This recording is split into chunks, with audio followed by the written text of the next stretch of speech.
afternoon, ladies and gentlemen, distinguished guests, and everyone here. It's my pleasure to speak with you, speak to all of you. And since I've been introduced in such a high way, I feel a bit overwhelmed and underweight. I am really nothing great. I am just a simple person who deeply, from the bottom heart, believes that Buddhist teachings have taught me the way to find happiness in one's own mind, and understand that suffering also comes in one's own mind. And it is the mind that is the most important, which needs to be understood, transformed. And that is, in essence, what Buddhism is all about. So that is my introduction. Coming to today's topic, that's the one great thing about True Singapore. Every time I come here, they have thought of very modern, innovative ideas, and I have to think, how can I put my practice and put myself in a CEO's shoe? And how can I have performed if I am a CEO? So I have come up with a certain, certain reflections. I really can't, and these reflections comes from my own personal practices. So it is my hope that it will be of benefit to all of you in some major way or in small way. If it does some benefit, and that's all the, result of my performance that I aim for. Well, firstly, from a Buddhist point of view,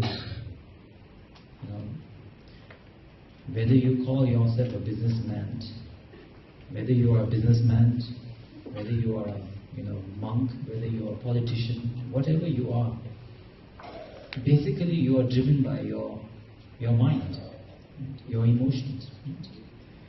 I mean, human beings say that, we are like our body is like the computer, but the mind is like the software. So you cannot say that the computer is the outer form of CEO or master, politician. These are like the body. These are like the computer, CPU. Right? But the software is the mind. So definitely I can understand why True Singapore asked me to talk about how Buddhist views and practice can help. Can the software of Buddhist teaching can upgrade different CPUs. I can understand the relationship, yes. I can understand that. From what I understand, I will share with you. But before I share my own personal experience, some of my friends, they shared with me some interesting articles about the relationship between meditation and high performance, I guess. It is called Meditate. It is I think it's one of the, you can Google it up. It is called Meditating for More Profitable Decisions. That is the article. It is said that meditation has become increasingly popular practice among the C-suite elite, such as CEO Rupert Murdoch, Bill Ford Motor Company, Rick Gong, Tupperware, and Mark Benioff.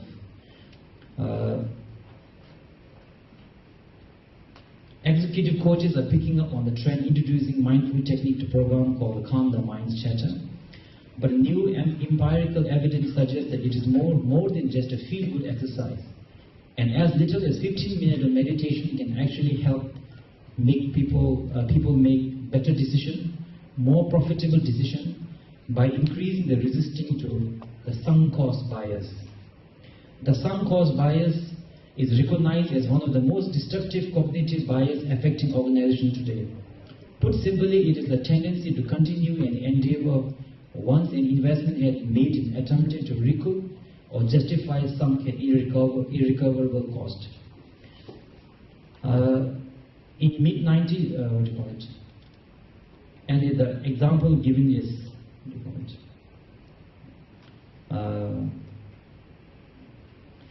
often it's a subconscious action which can result in millions of dollars.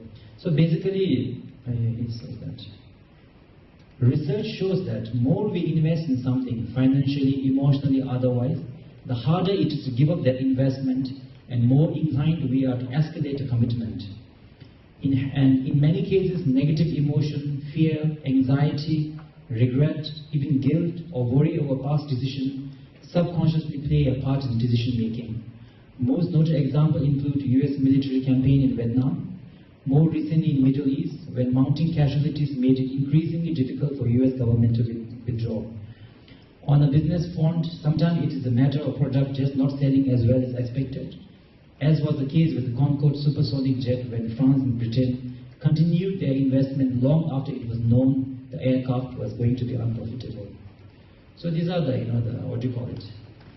This is I found it very interesting because I think most of you heard about, when we do meditation, the frontal part of, brain develops. It is old news. So this I found a bit of, the news, kind of new news.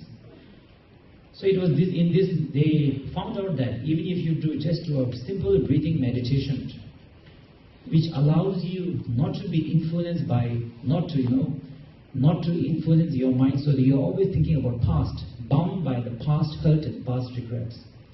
When we are too much bound by the past, there is a tendency to fear the future. There is a tendency to be affected by something that already happened. For example, in our personal life can be, let's say that somebody has hurt you, said something hurtful to you, or you have made a mistake. But if we cannot let it go, we will continue to suffer long after the incident has passed, that even the person has died, for example. For example, it's simple, it can be like, let's say somebody insults us.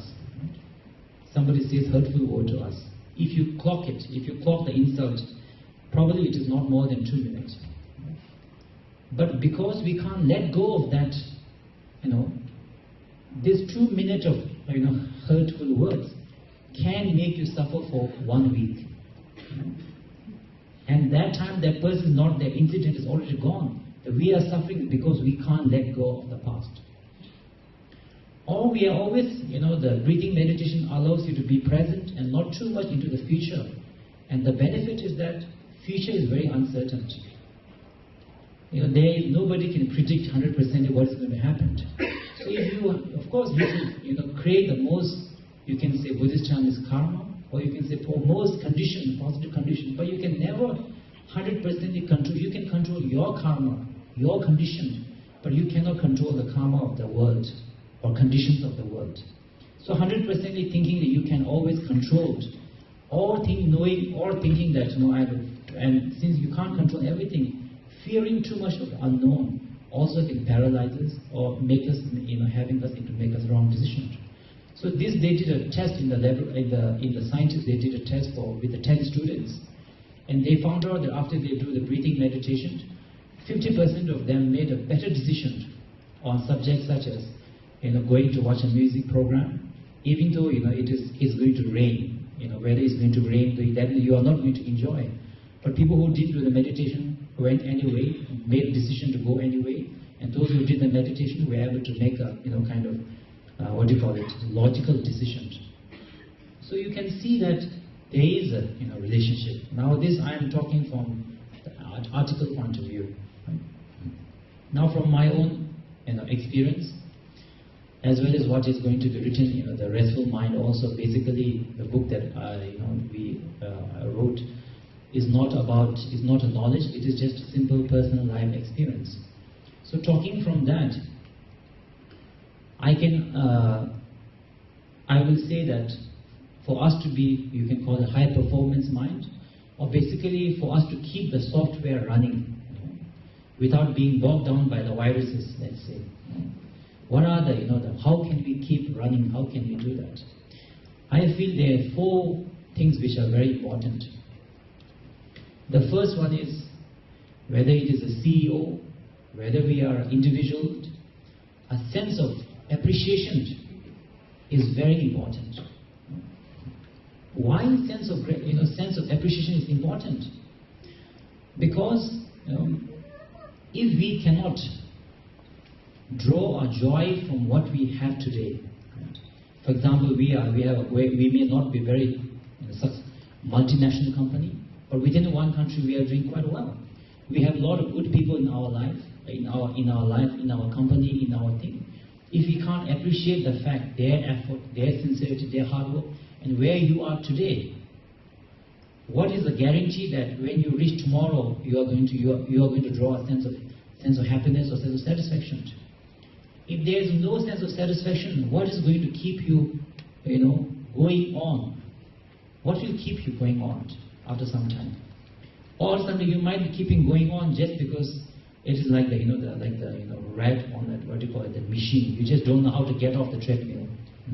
You are just going on, but not because of pleasure, but just simply because you just don't know how to get off.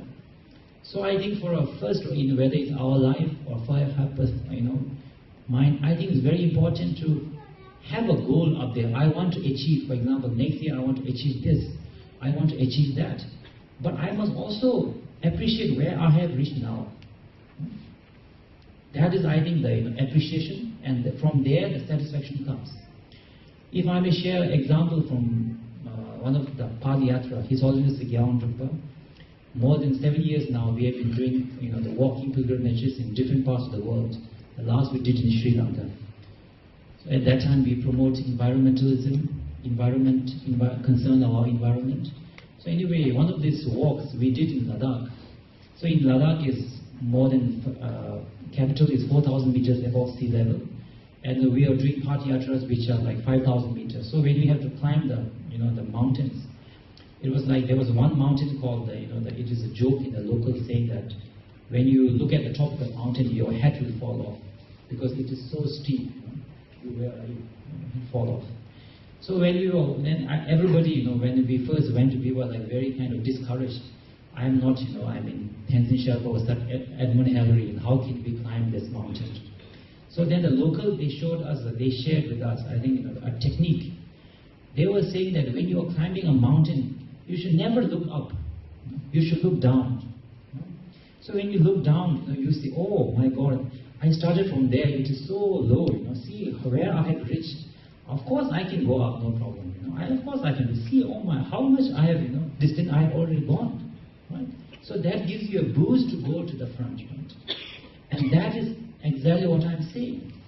If we cannot have a sense of appreciation for where we are in our life, or where our company is, where our organization is, from where it started, then what kind of satisfaction, what will we drive, what joy will we have to look forward to in the future also.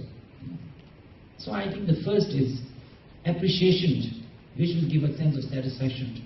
Appreciating your success of company, appreciating the employees' hard work, appreciating the cooperation of your friends who made you into what you are, what your company is doing, what organization is doing. Deeply appreciating them from depth of our heart. I think is one of the key that will, and of course that will also make sure that our friends will be with us. They will continue to support us.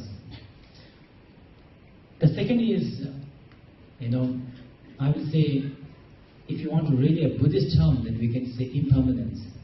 But I will personally prefer to use the term constant change. I think we have to, as a Buddhist or whatever, one of the important things for us to understand is that everything is going through constant change. Some changes are major that we can see. For example, there's earthquake, somebody died, somebody divorced. It's a major change. But the subtle changes, the major changes are a result of minute changes happening every millisecond, every second. We do not become old just like that. Every second we are getting, our body is transformed. Every second, the world is changing. Every second the market is changing. Right? So every second relationship is changing also. Even if you've been married for 50 years and you've never, until you die, you are not going to separate. That's a very great news. But does that mean your relationship is not going through a change or impermanence? No. Because relationship is emotion. Emotions are thought. And thoughts are constantly changing. So even you have been together for 50 years, your relationship has gone through, changes a lot. Deeper, further, whatever. So the benefit of, I think, understanding, understanding the change, I think that is I think it can apply, I can understand from businessman, organization point of view. it can help is adaptability. Many times I believe that once we do something and when it works, and we have very much tendency to hold on to that. I know that it worked. It has worked for past 10 years. Why it shouldn't work, right? I remember I saw I do not know which movie, what was it, but I cannot remember. Yes, it was about I saw it. It was in America. They were trying. There was like a pizza man, right? Pizza shop, and the advertising. What do you call it? I think they were from Google. They were going to saying the benefit of advertising in Google, right? And the pizza owner was saying, "No, we are doing quite well. We have been doing quite well. Okay, we have been doing like this for 30 years. We don't need your advertisement." But then the Google, they were trying, the advice. Now the world has changed. Now it is connected. Now you need to, and then he did. Immediately his profit was tripling, and they also needed to get in advertisement in order to pass an exam or something like that. So how will you be adaptable if you have a certain idea that you are in power because of it worked. Your power is something that is it is not impermanent, not dependent on changing conditions. If you cannot adapt to it, if your organization, whatever you are doing, if you cannot adapt to the need of the current situation, cause and condition constantly affecting change, I don't think we will be able to be very adaptable. Even the spiritual organizations, for example, even Buddha Shakyamuni knew that very clearly. That is why he said, of course, the essence of the Buddha Dharma cannot be changed. If that changed, we are no longer Buddhist. Right? But he said that the external disciplines, for example, how you eat, how you dress, external discipline, depending on the country and the time, you can change. Gyalwa, Yul means country, Du means time. You can change the Vinaya according to the country and the time.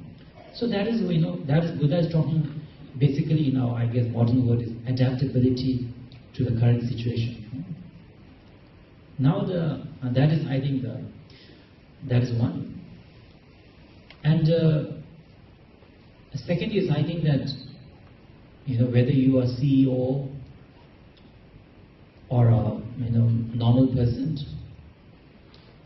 we all have emotions. Right? It is not like CEO doesn't get hurt. Politicians do not have feelings. We think like that, but actually, and bankers definitely don't have feelings. Now that they say like that, but I am not against bankers. Okay? Most of my volunteers are bankers. I like them very much.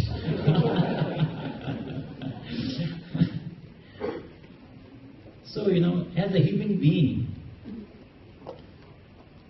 if you hold on to things with the idea that things are always permanent and not changing,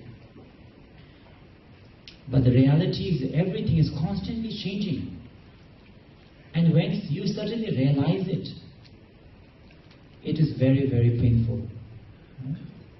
That is why simple thing like change in a title can give you such a suffering. Nothing actually, title is nothing. It's just a name. I mean, but it can give you a lot of simple title can give you a pain. Job little bit maybe not so. I don't know. You have been transferred to something, whatever Or in the relationship also. I remember many times I see some in the movies. I usually see young couple, I think usually the girls. I think they say to the boys. Before you used to be very romantic, you used to give me flower every day. Now you no longer do,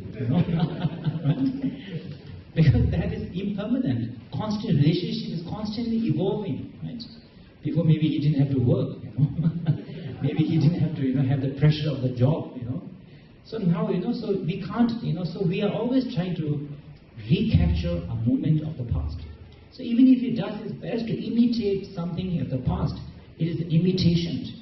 It is not that exact situation, because that situation moment is already past. Right?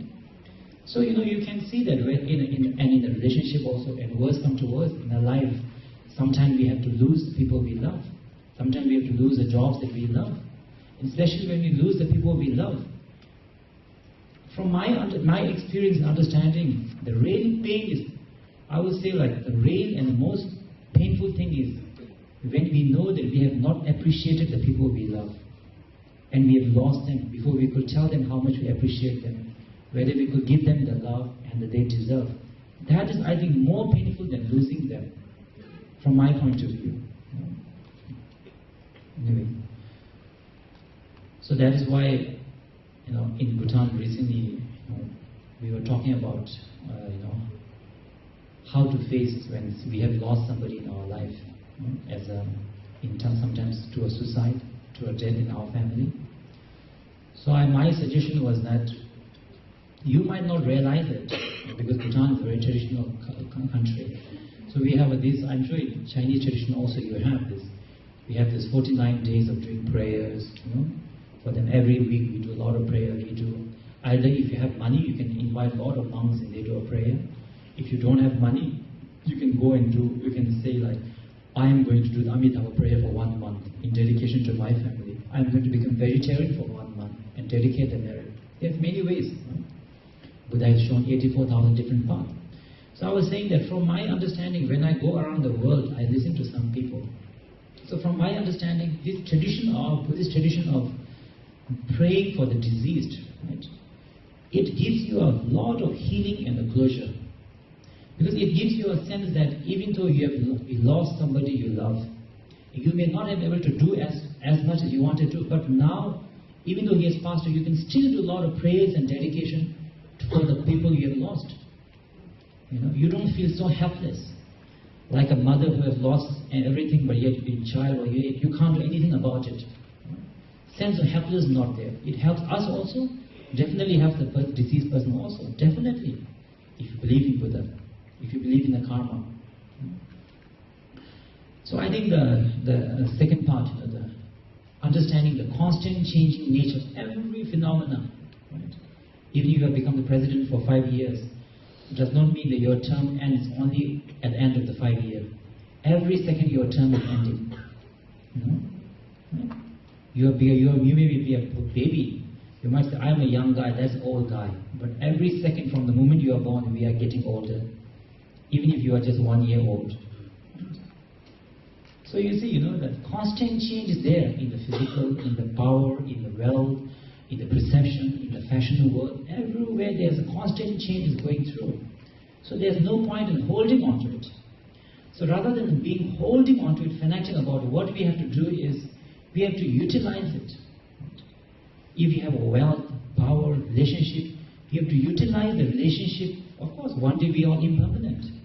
So if it's all impermanent, what do we have to do? We have to appreciate each other. We have to love each other, give happiness to each other. Make this relationship of happiness. Make this life that's impermanent, change every second, worthwhile and meaningful. Whatever we have, wealth, whatever, use it for the happiness of oneself and for the others. Then that is called doing essential, doing meaningful from meaningless thing. In our spiritual term, it is said like that. Now that is the second. First is appreciation, which draws satisfaction. Second is constant change. And third, I think, this actually, today I'm talking as an understanding, but actually these are meditations that we have to do daily life. That is in the rest of mind, basically. I was just talking with my friend Chongtai, whether I'm talking yesterday, whether I'm talking at high performance, whether I'm talking about meditation tomorrow, I cannot deviate from, my own practice, right? How can I say something that I am not practicing? Of course, I can go more deeper, more line, but essence is the same. So anyway, the third, I think the important part,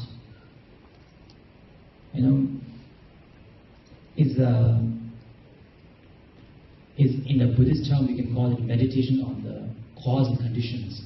Right? So I think for a high performance mind also, you have to, because you see, as a Buddhist practitioner, we have been given the power to change our world by the Buddha. I would say given, sorry, and that is the wrong word. I would say Buddha has introduced that we have the power to change our world and change our life. Because we do not believe in the Creator. The Creator, power is up there. So what you have to do? Make the boss happy. Follow his word. So that's why, in the Buddha, but nor do we say that whatever is happening to our life is a lucky dip. Right? You plant flower, orange might come out. You never know. You study, you may not learn. Right? If you cook Chinese food, it might come out. Vietnamese food. It's a lucky dip. Then there's no point doing anything, right? No point in planting, no point in working, no point in exercising, no point. Nothing in the life has a point if everything is lucky dip. So that's also not the Buddha's teaching. Buddha's teaching is that everything that is happening in our life is a result of various causes and conditions. Some are past life, some are present life, some very this moment we are creating the cause and condition of our life. Last night I was joking, for example, in the morning you have a big argument with your wife. In the night when you come home, there's no dinner. That is the karma. Cause and condition. So you have to, so if you want to, transform our life, we cannot blame Buddha. That's the good thing about it. That's why I guess maybe the Buddhists are a bit lazy, Buddhists are a little bit lazy. I think it's because Buddha doesn't pressure us, He doesn't say like, if you are not a good boy or a good girl, I will be upset with you. Buddha says, I have shown you the path, the karma, the way to transform your mind. It's up to you. Even if you're a good boy, I have unlimited compassion. Even if you're a bad boy, I have unlimited compassion. So we take advantage of Buddha. So that's why we are most of the time naughty boys and naughty girls. So, so if you want to, once you understand that, then if you want to change our, life or control the destiny, then we really have to reflect. You cannot blame Buddha. You cannot blame it is just like that. Of course, I am like that. This is just like, of course, some people say that when they're having problems in the relationship, especially because they are short-tempered, they don't say like, some say, I'm sure some of the thing is up there, guy working is standby up there, nothing to do with me. I have a diarrhea also decided up there, Up there decided tomorrow 12:30 he's going to have diarrhea, 9:30 he's going to have a headache. So of course, if he's going to have argument with his wife, he's going to have problems, so, it's decided up there. And with all, some people say, oh, it is normal, and everybody's having it's normal, You just kind of accept it.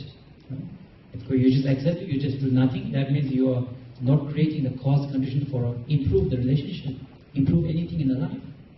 So the call, actually, the understanding of the karma is actually a very, great, great way of seeing anything is possible in this world. Because it is not up there, not by chance, but all cause and conditions coming together. Actually, I don't know whether people realize it or not, but actually, I feel that everybody believes in the karma. For example, this morning I was in the garden by the bay. So there was the flowers, right? The flowers were so amazing.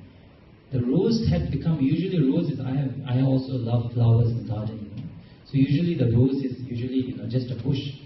But in the garden of the bay, their garden, they've trimmed the branches, they've trimmed the lower, so that the root has become thicker and the rose has become a tree rose.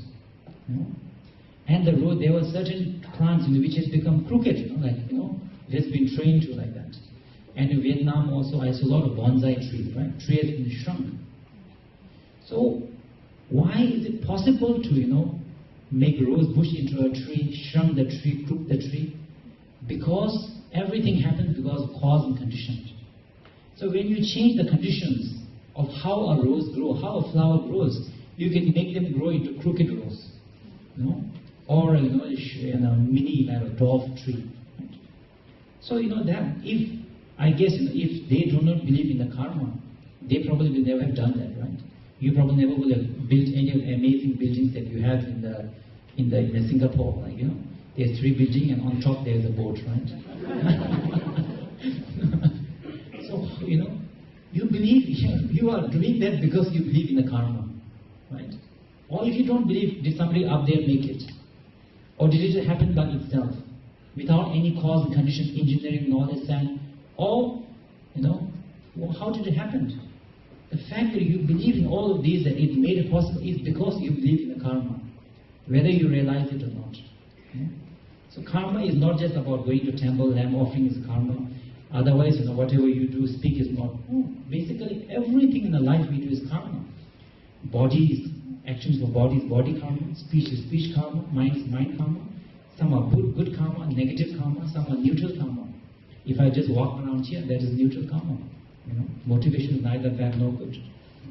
So when you understand that, so in this meditation, it is very important to, what do you call it? Let's say if you are a CEO, head of organization, you have to understand everybody that is working for you in your company, your family members, your colleagues. They are a human being exactly like you, who wants happiness the way you want happiness, who do not want suffering the way you do not want suffering. And then the second question you have to, third question you have to ask yourself is, how do I treat them? What do I want from them? I want love, respect, commitment, loyalty to the company, right? For example, many people talk about it. So you have to ask yourself, is the company loyal to the employee? If you are not, how can you expect loyalty? When you are not loyal to the company, you only care about most productivity. You make people feel like, like you are some sort of orange that juice has to be squeezed out as much as possible. Sometimes I feel like that in certain countries. When they overwork me. I'm sorry to say that. I understand, but sometimes I do feel like that, right? I feel like orange juice, orange juice. So as much juice as possible. So anyway, so you really have to, of course, I'm sorry, that's just one way. Others, they have so much devotion just to the Dharma. I should be happy about it. That's my perspective. I'm just joking.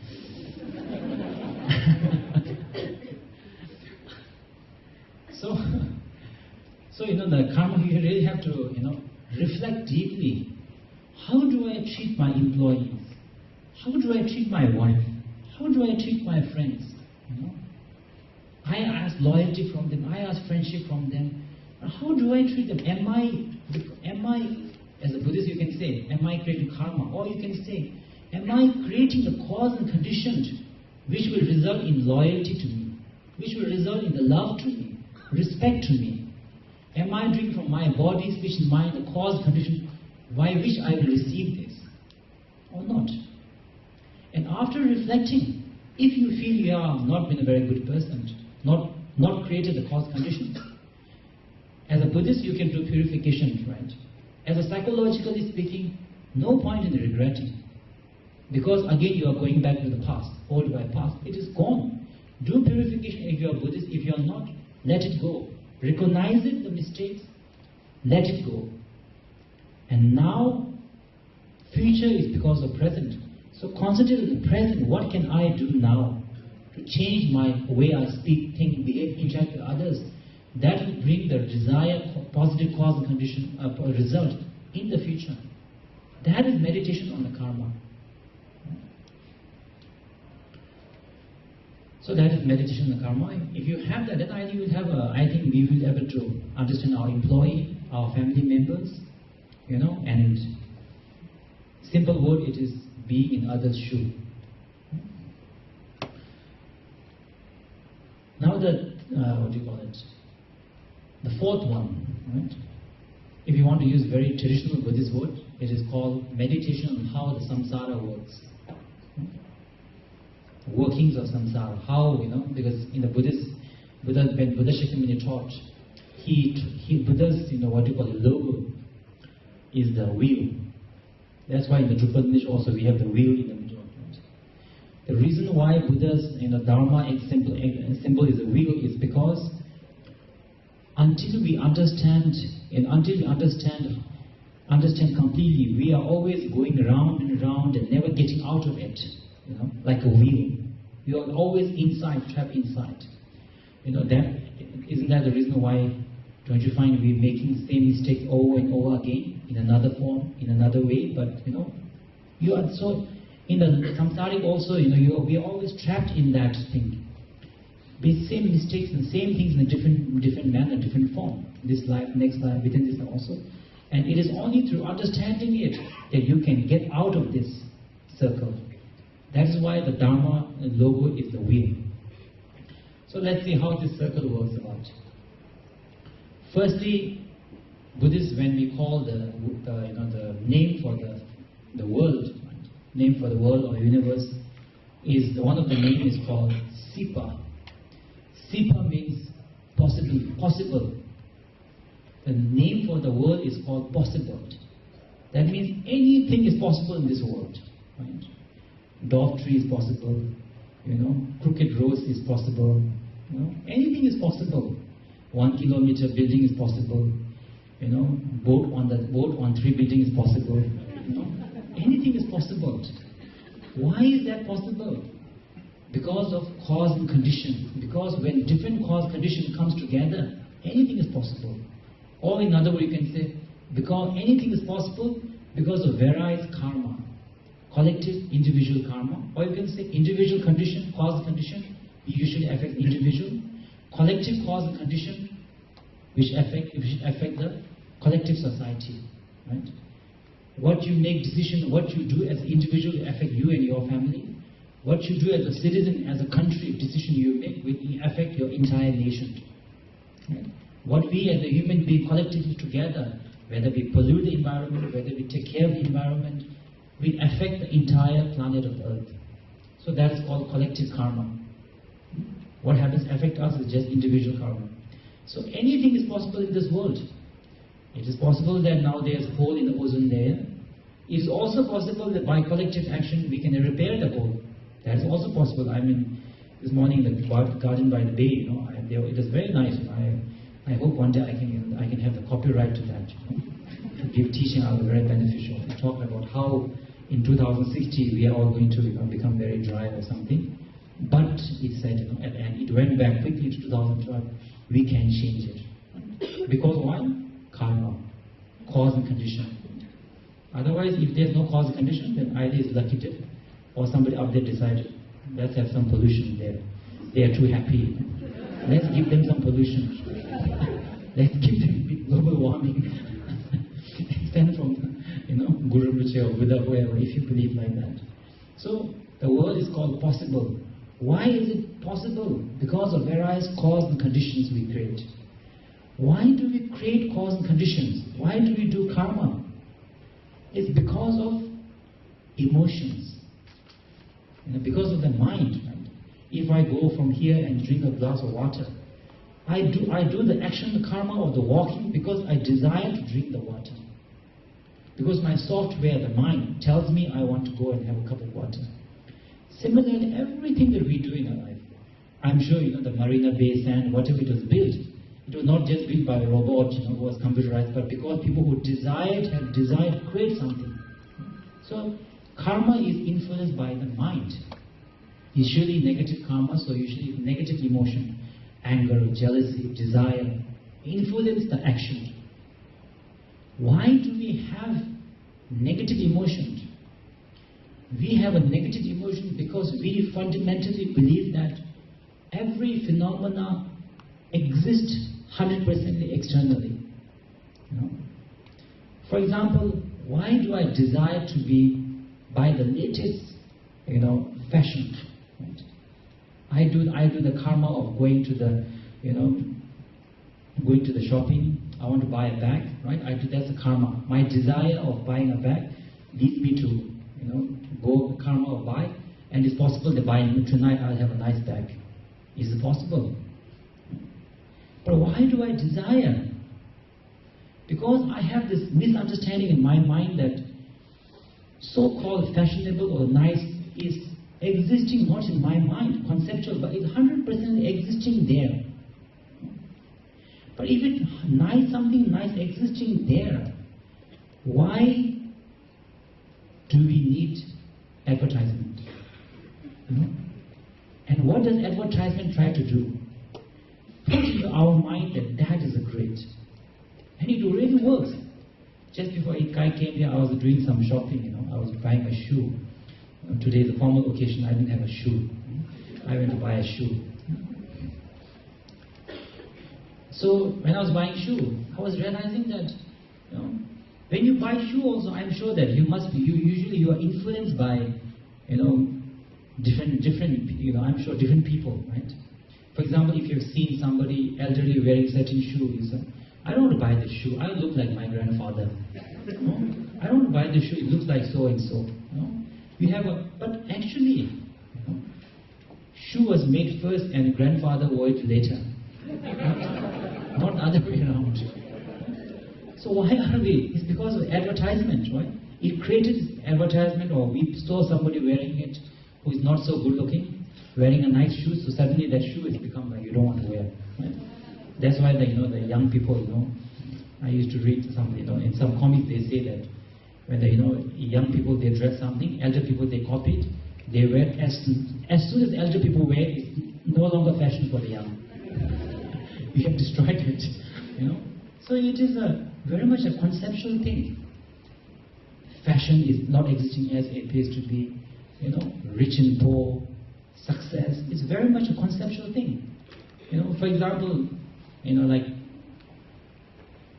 like a crowd, right?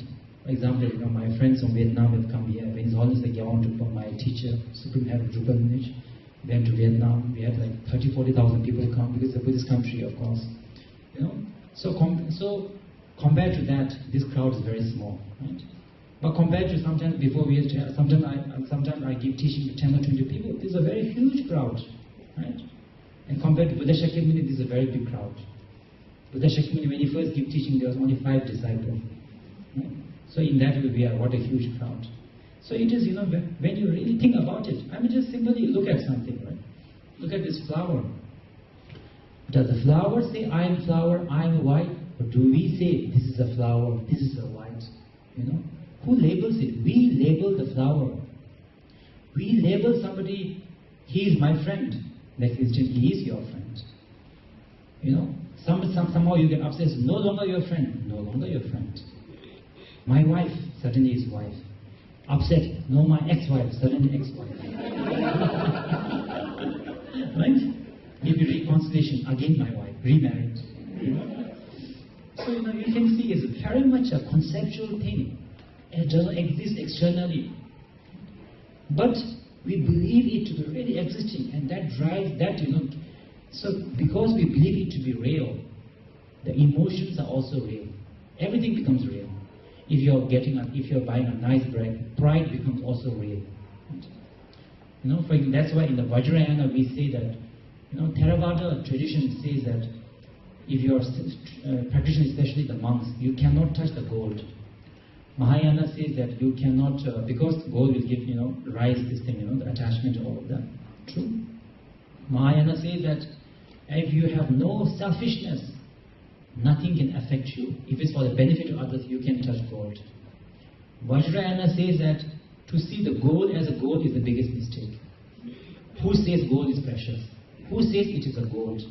Why is among all the stones in the world, why is diamond precious? Did all the stones have a meeting and they said, the diamond is going to be most precious? Or did we collectively, individually decide that diamond is very valuable? So you can see, so Vajrayana says, to see diamond as a diamond is the biggest problem. If you don't have that, diamond will have no problem over you. So you can have, very nice, that's why, the Porsche and the Buddha is like that. You can have a nice Porsche car, if you can understand the fact that you are driving a Porsche car, so-called expensive, it is very much a conceptual thing.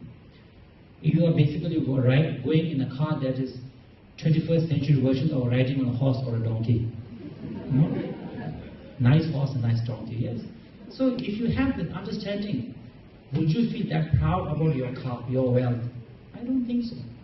You might be a very powerful person, but if you understand that power is also a concept, how is it possible that, in one moment you're an ordinary person, suddenly people vote for you and they think you are a prime minister or president, suddenly you are president. Is there some change in the DNA? Is there some special blood? Some special power? And after 5 or 6 years, no longer popular, you put something, no longer power. Power is also very much a conceptual thing. So when you have this understanding,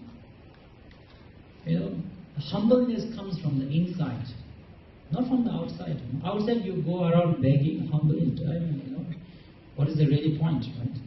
My teacher used to say that whether you have attachment to $1 or $1 million, attachment is attachment. They are equally. But internally, humility, humbleness, I think will come automatically. And not only that, I think that you will have I feel that if you, I'm not a businessman, but I don't know, maybe somebody, if you know, please let me know, I'll be very interested to know. But somebody told me that there's a businessman, I think in Singapore or somewhere in the Asian country, who says that his business teachings, his business success is Heart Sutra. His business scheme is based, because of Heart Sutra, he is successful. So I was, for a long time, I could not understand that. Because in Heart Sutra, we say there's no body, no form, probably no money also, right? No success also. So how can he be successful? Then I realized that, when we have a very strong concept of something is, so-called correct method of doing business, and if you're very fanatic about it existing, you don't want to change that method. You have a certain idea of how the organization should function. You don't want to change about it. You don't want to change because you feel this is something that is existing, good, real, good idea, good method. You are not adaptable to it. Why are we so resistant to change? Because we think something inherently existing there, a system. And everybody feels they have perfected system, governing system, right? If you look at the history, it is said the Roman Empire lasted for 1,000 years. Let's see, our modern society, the so-called perfected, democracy, perfected governing, whether it will last 1,000 years or not, history will tell us how perfected we are. So you see, I can, after a lot of reflecting, and also thanks to Singapore, because they made me teach the Heart Sutra. So I really had to meditate a lot. So that time I realized, yeah, it is true. When you have a very hard idea of what is a success, how you can find success, then you become very limited. Either you will not be successful because you are not, you cannot see the bigger picture, or you will be success in a certain way but not in other ways. Because you cannot see the bigger picture. You are so bound by it. Right? You might be appealing to the youth but not to the older, appealing to the older but not to the youth. Whatever your product or whatever. So you can see you become very bound, narrow-minded. That is why we cannot. And I think in terms of 1 or 2 days, I think a few months ago, I was attending one leadership and management training for masters, Buddhist masters, organized by the Kinsey Foundation. So they were asking me, they were asking all of us, when you approach a new culture, when the CEOs come to a business to a new culture, in a new culture, what is the biggest obstacle? So I had to think for a while, again from basics of this. I said, I think the biggest obstacle for doing some new culture is the conception that your way of thinking, your culture, your belief exists in that culture.